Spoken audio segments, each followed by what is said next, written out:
Enquanto parede, eu vou acabar contigo.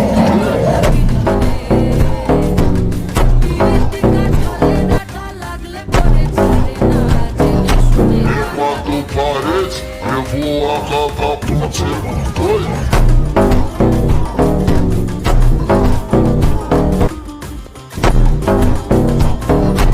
Enquanto parede, eu vou acabar contigo.